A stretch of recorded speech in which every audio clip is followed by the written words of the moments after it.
नमस्कार, news India Bihar में आपका स्वागत है। मैं हूं सौरभ। बता दें कि इस वक्त हमारे साथ हैं डीएमसीएच के पूर्व अधीक्षक एवं दरभंगा के वरीय डॉक्टर आरत प्रसाद। दरभंगा की विकास की जब भी बात होती है तो इनका नाम सबसे आगे आता है। सिर्फ दरभंगा ही नहीं बल्कि पूरे मिथिलांचल में इनको लोग जानते हैं। तो आइए उनसे बात करते हैं। सबसे पहले सर, हमारे न्यूज़ परिवार की ओर से आपको धन्यवाद। जिस तरह ने आपने इस कठिन परिस्थिति में दरभंगा के लिए जो भी कुछ किया है वो उसके लिए सराहनीय है। तो आपको बहुत बहुत धन्यवाद। और हम ये जानना चाहते हैं कि जिस वक्त प्रथम चरण में जो कोरोना आया था उस समय पूरे देश ही नहीं बल्कि पूरे विश्व के बड़े से बड़े वैज्ञानिक, बड़े से बड़े डॉक्टर इस चीज़ से बेखबर थे। उस समय आपने बेखौफ होके किस तरीके से मरीज के साथ हंसते खेलते मुस्कुराते कविता सुनाते हुए किस तरीके से एक डॉक्टर नहीं एक मित्र की तरह उनका इलाज किया, वो हम जानना चाहते हैं। ठीक है आपने सौरभ जी, ये 2020 में पहला मरीज 2020 के फरवरी अंत में आया। उसके बाद से मार्च में आने लगा। तो बात आपने सही कही कि उस समय में ये वायरस नया था और वायरस से होने वाली बीमारी के लक्षण अलग अलग थे और किसी भी डॉक्टर चिकित्सक को, वो ICMR का हो, WHO का हो या फिर वैज्ञानिक थे, उनको सही से इसके लक्षण और इसके बीमारी इसके इलाज के विषय में बहुत ढंग से नहीं पता था। धीरे धीरे इस पर रिसर्च होने लगा और रिसर्च होने लगा तो कुछ दवाएं आई, बहुत दवाएं आई और फिर उस दवा को शुरू में कारगर थी, बाद में कहा गया कि कारगर नहीं है। तो इस तरह से इसकी मरीज आने लगे। उनको शुरू में हम लोग रखते थे, कोई जगह नहीं था। यहाँ का जो इन्फेक्शस डिजीज हॉस्पिटल था बहुत ही जीर्ण अवस्था में था। तो हमने यहाँ के DM से बात करके जो नर्सेज हॉस्टल और नर्सेज कॉलेज बना था उसको हम लोगों ने अधिग्रहण किया और उसमें कोविड हॉस्पिटल बनाया। और कोविड हॉस्पिटल में आप बताइए कि एक हॉस्टल में हॉस्पिटल बनाना कितना कठिन होता है। इतना कम समय में, इतने कम समय में हम लोगों को कहा गया था कि 3 दिन के अंदर बनाइए। मैंने 2 दिन में बना दिया।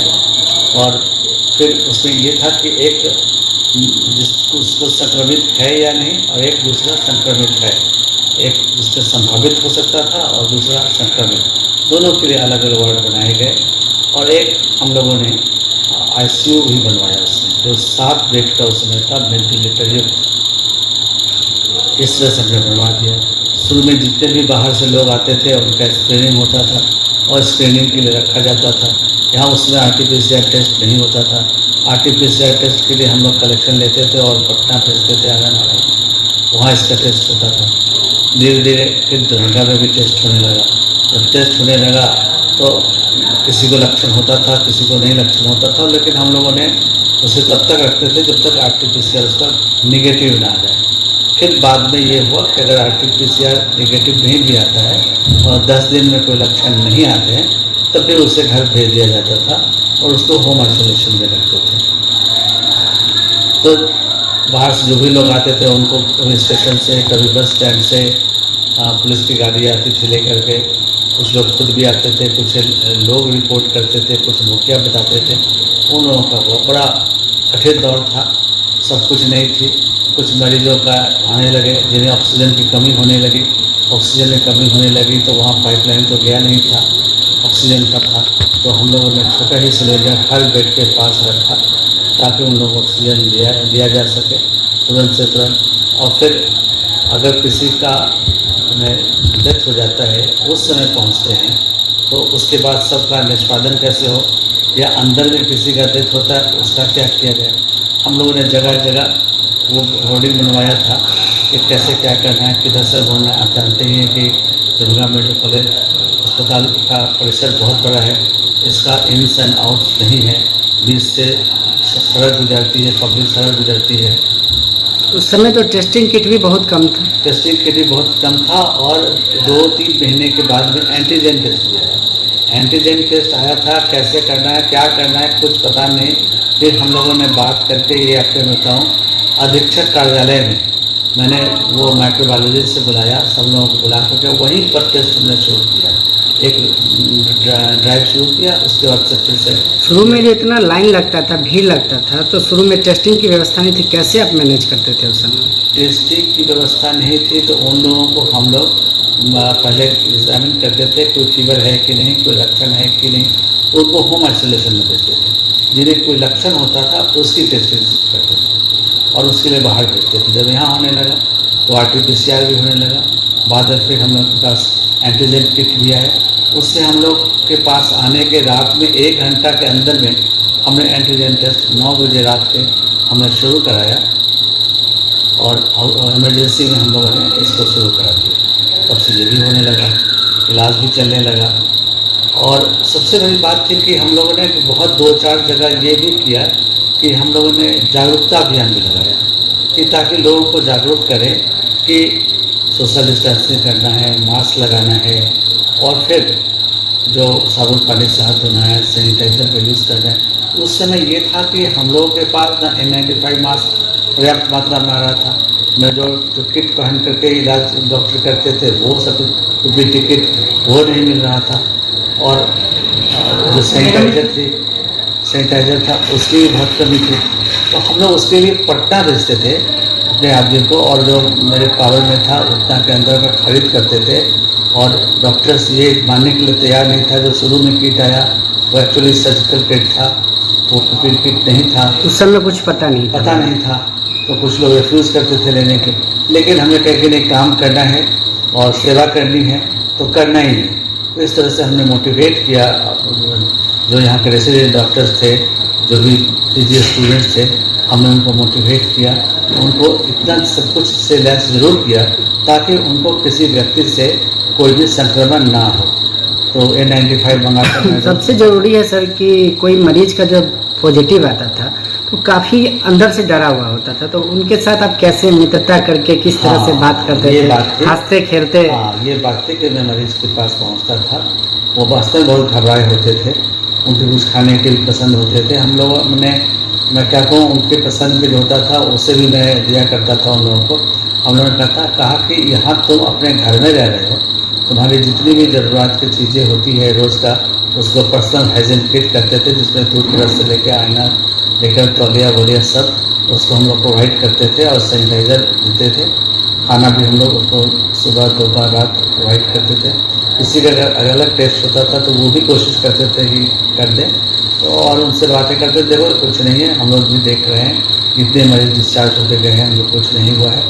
लेकिन धीरे धीरे इसकी तीव्रता जब बढ़ती गई तो उसमें कुछ कैजुअलिटीज़ हुई, तो उसमें पुलिस के साथ डेड बॉडी को भेजना होता था, तो इस समय थोड़ी समस्या आई। लेकिन जब अगर कोई चीज़ के बारे में आप सोच लीजिए कि इसको करना है, एक जुनून रहे और मरीज़ को मरीज़ समझें, और जो उसके साथ उसी तरह से पेश आएँ और उस पर कोई कमी नहीं करें। अगर हम खुद डर जाएंगे तो सामने वाला तो और डरेगा। इस तरह से करके मरीज़ को ढाढ़स बनाते हुए उन लोगों के साथ सेवा भी हुई। शुरू में तो डॉक्टर भी काफ़ी डरे हुए थे, तो उस समय आपको डर नहीं लगता था जिस तरह से आप मैं तो मरीज के साथ रहते थे? मैं तो राउंड लेता था, मैं जाता था।